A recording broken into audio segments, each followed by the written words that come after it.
Hello and welcome to another episode of the Top Podcast. This week we will be discussing Alien Earth Episode 5. As an aside, this is rated TVMA, so if you are young, please pause the video and get parental approval before continuing. If you are above 18, as always, this will be sensitive subject matter that we are discussing, so viewer discretion is advised. My name's Mike. I'll be your host today, joined as always by my good buddy Dan. That's me. And Kyle has some real life stuff going on, so he will not be here, but him and Kayleen will be coming back with another reaction video later in the week, so keep your eyes peeled for that. We got the long-awaited flashback episode. It was really something, man. That was like a mini Alien movie, honestly. Yeah, super cool. It was awesome to see that cast, because I know we had said, boy, it feels like that was like, they were so well characterized, and then they were just dead. And now we get to see how that happens. So who are your favorite characters?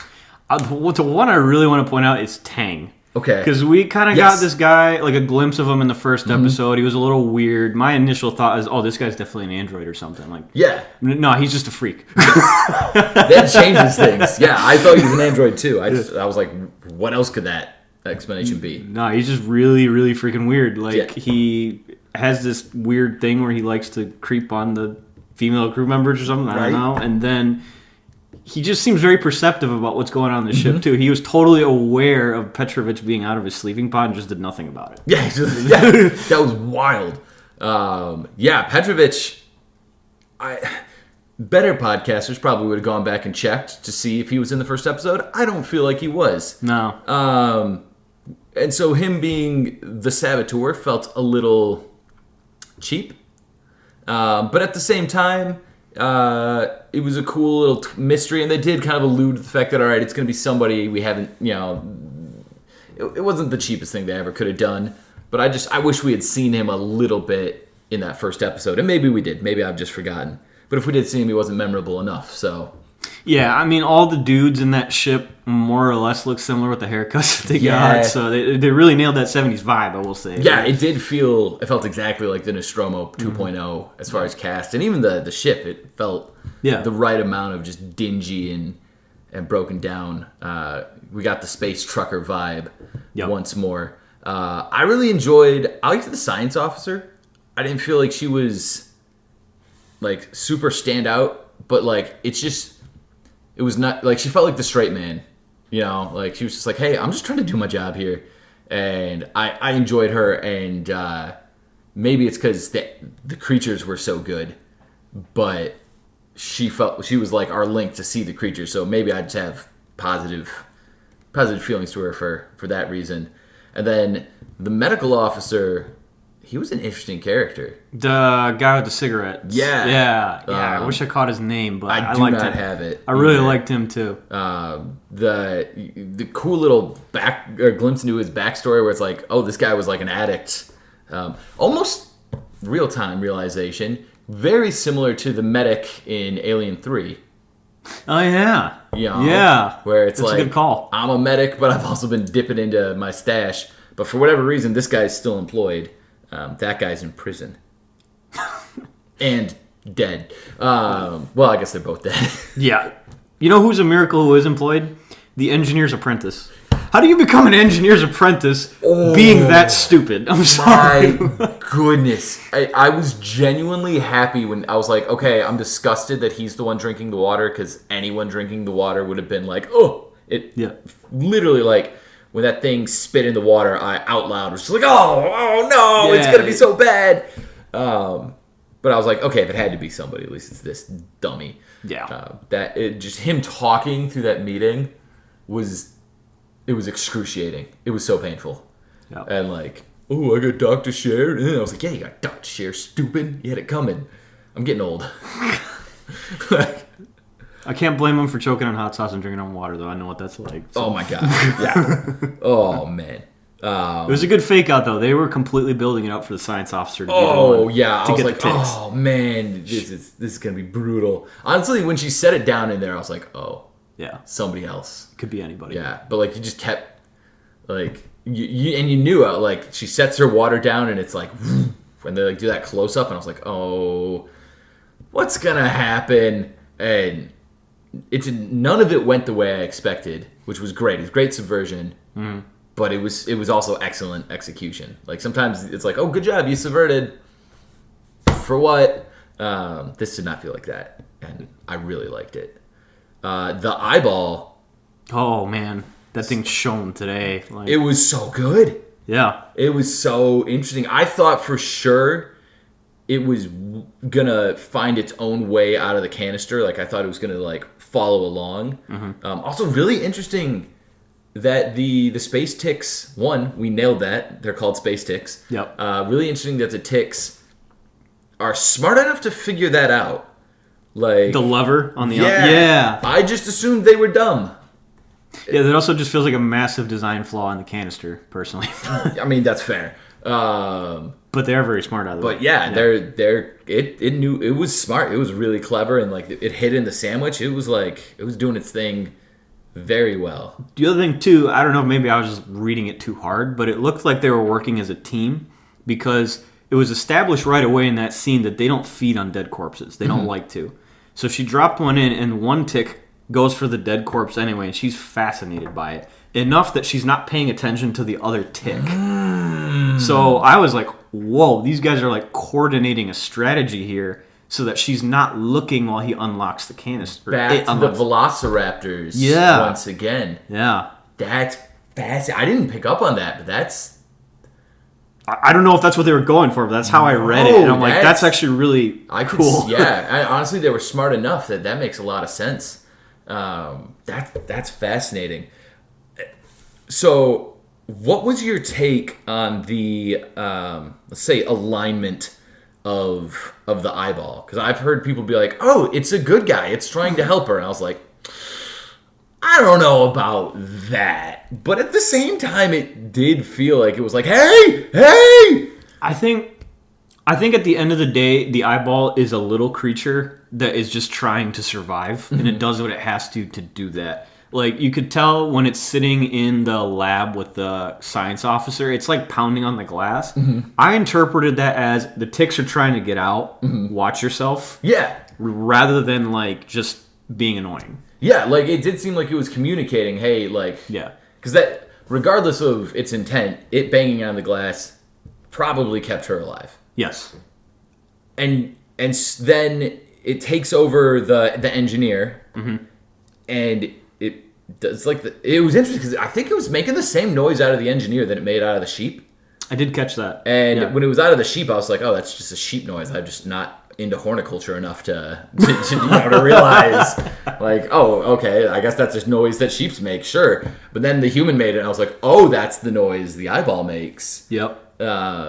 And it was almost like it was like giving her the warning, hey, like the xenomorph is out. And so it feels like maybe it's not trying to help the humans, but it definitely feels like it's opposed to the tick and the xenomorph. Yeah. Also fascinating that it went for the xenomorph's head, because I'm almost positive it's canon that they don't have eyeballs.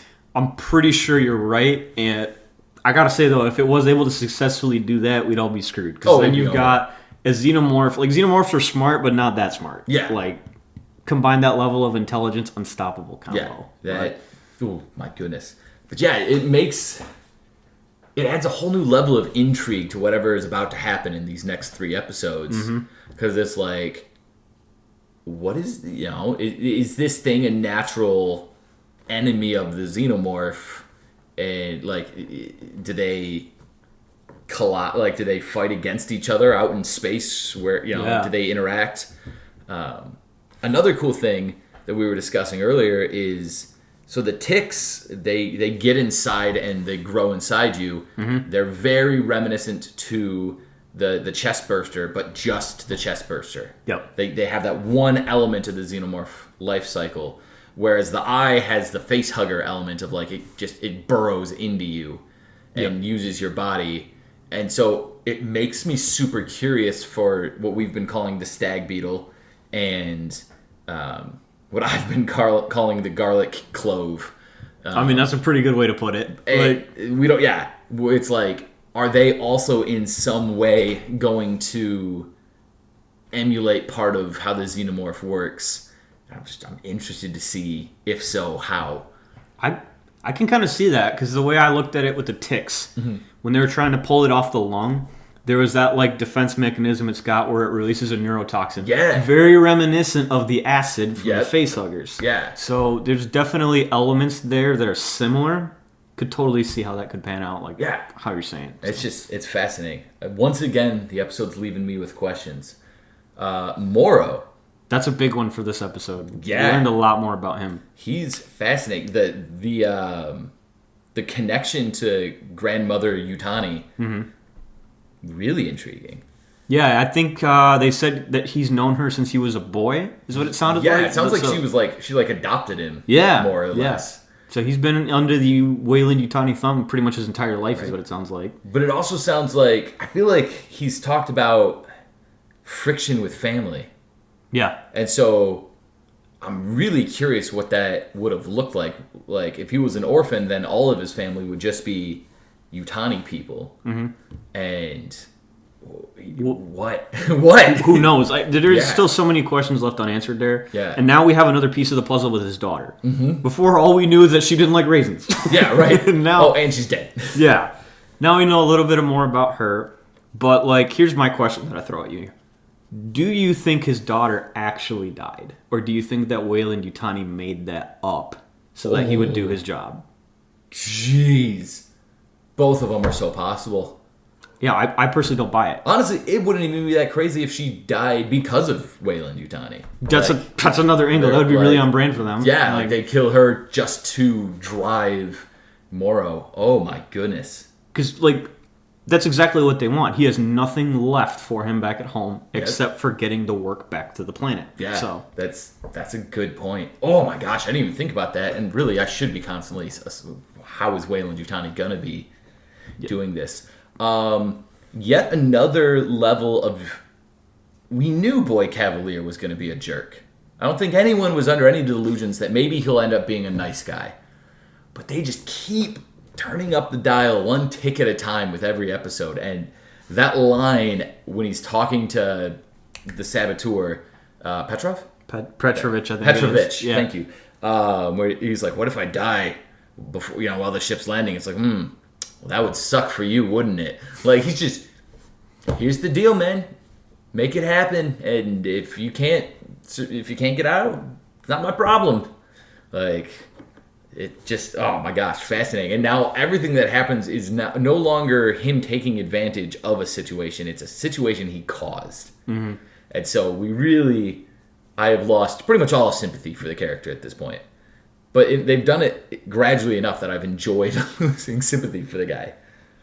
Yeah, I feel like they're gearing it up for it to be like a really poetic, like, justice-filled death for him. Like, he's going to die in some horrible way, like the eyeball or the face hugger or something along that line. Yeah, and the eyeball would be really ironic. The eyeball would be wonderful. I would have no issue with the eyeball getting him. Or maybe we learn how one of the other things works. I don't know. Maybe it's a xenomorph.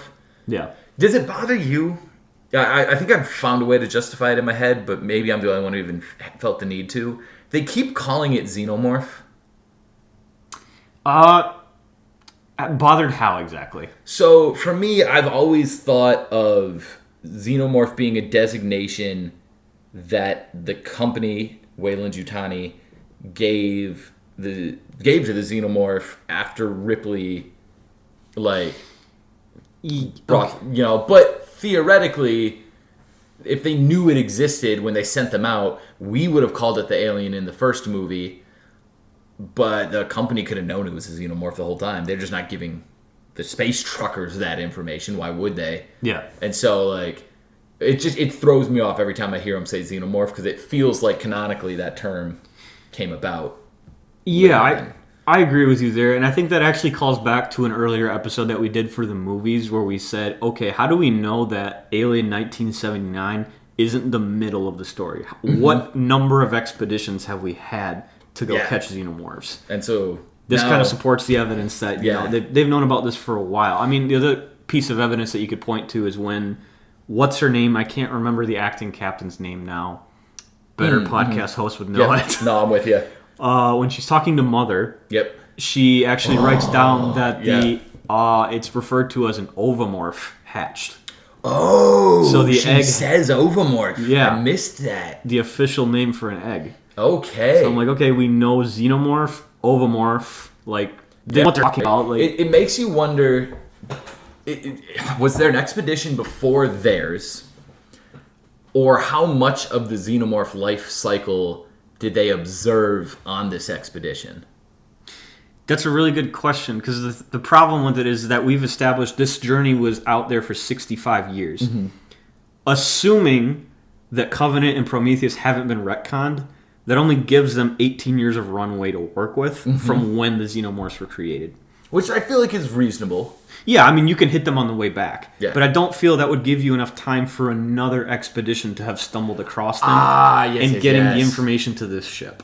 I'm with you. That makes sense. So this, theoretically, there's room for David's stuff to have happened in the interim.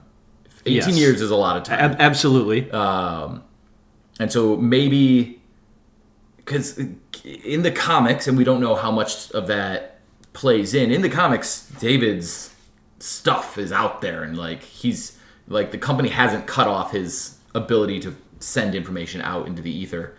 And so very possibly they learn what David's doing, and now they want a piece of it. And gosh, I love David. Those weren't everybody's favorite movies, but I love what they do for the lore. Yeah. It's the building blocks of the series, whether there's people out there who don't like it, but I think it's fascinating. He's the glue that holds it together. Yeah, I think he keeps it. Yeah, that's not what we need to discuss. We don't need to alienate people.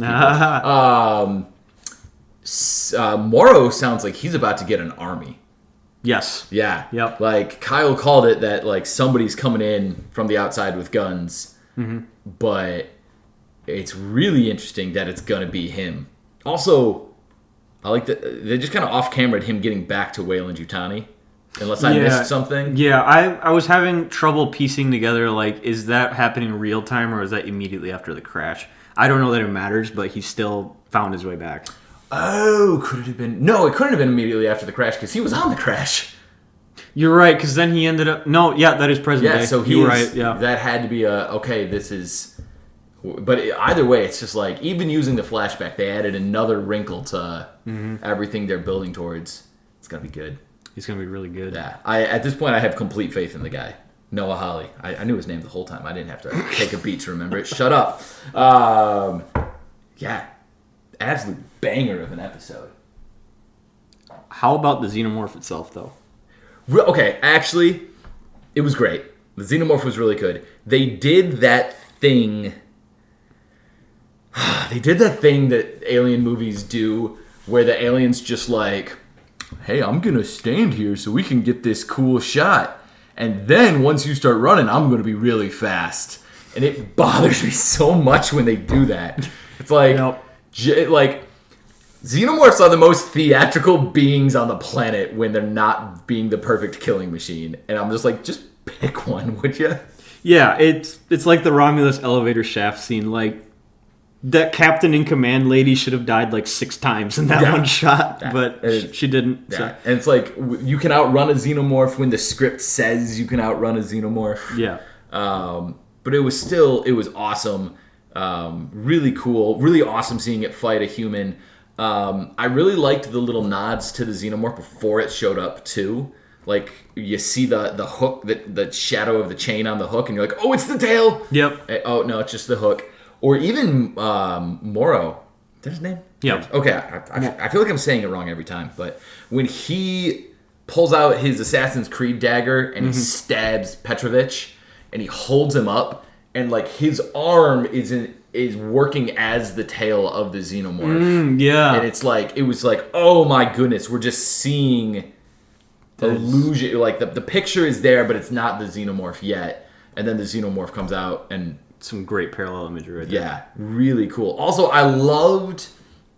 We rerun the scene of Morrow in the mother room. Yeah. And we now have all this context where it's oh, he just really... It wasn't just that, like, the first time you're like, oh, this guy is cold. He is just worried about completing the mission. It felt personal. Yeah. I think he had time to let her in and chose not to. Although theoretically, it taking the time to kill her bought him a couple critical seconds. Yeah, he wouldn't have made it without that. But at least in the moment, I don't know if he knew that or not. In the moment, it was like, oh, he's doing this out of spite.